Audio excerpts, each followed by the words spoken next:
Planet of the Fakes 4 Women. And Pig Star HH News.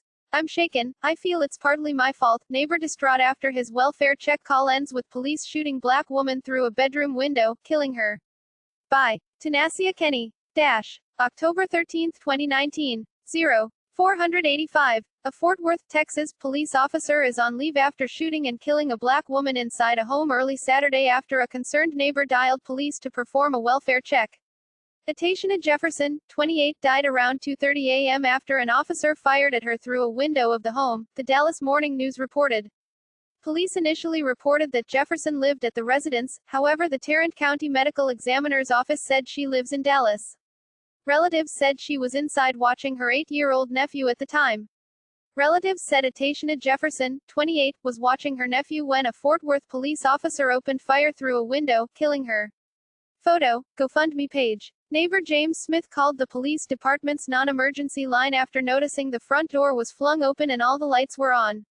Now, he says he regrets making the call at all. I'm shaken. I'm mad. I'm upset, Smith told the Fort Worth Star-Telegram. And I feel it's partly my fault. If I had never dialed the police department, she'd still be alive. There was no reason for her to be dead, because there was nothing violent going on, he added.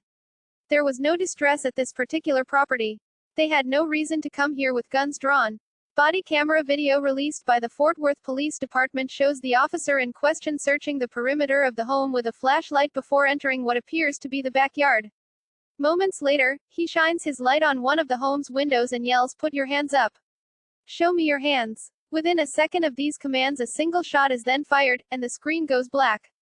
Officers immediately provided emergency medical care, but Jefferson was pronounced dead at the scene, per the medical examiner's office. Here's Smith describing why he decided to call a non-emergency police number around 2 a.m. Saturday. Jack Howland. He said, "If you don't feel safe with the police department, then who do you feel safe with? Do you just ignore crime or ignore something that's not right?"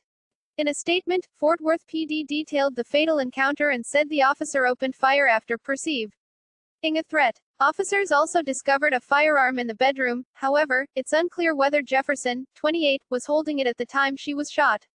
She would never have been a threat to anyone, the victim's aunt, Bennett Abadi, told local station NBC5. This is why this is so hard to conceive. Smith, who said he's still grappling with the guilt of calling police in the first place, recalled hearing a loud bang and seeing several police officers swarm the home. They arrived some 15 minutes after he called and asked police to please check on his neighbors. It makes you not want to call the police department, he told the Star-Telegram. If you don't feel safe with the police department, then who do you feel safe with? They tell you, if you see something, say something. Well, if you do that and you cause somebody to lose their life, it makes you not want to do that. And that's sad. The incident comes a little over a year after a similar incident rocked the neighboring city of Dallas. Former officer Amber Geiger was recently convicted of murdering her neighbor, 26-year-old Botham Jean, after allegedly mistaking his apartment for her own. Fort Worth police hasn't identified the officer involved. However, he's described as a white male who's been with the department since April 2018. He'll remain on administrative leave for the duration of the investigation. The case will be handed to the Tarrant County District Attorney's Law Enforcement Incident Team for review, according to police. The Fort Worth Police Department shares the deep concerns of the public and is committed to completing an extremely thorough investigation of this critical police incident to its conclusion, the department said in a statement. As this investigation continues, information will be forthcoming in as timely a manner as possible.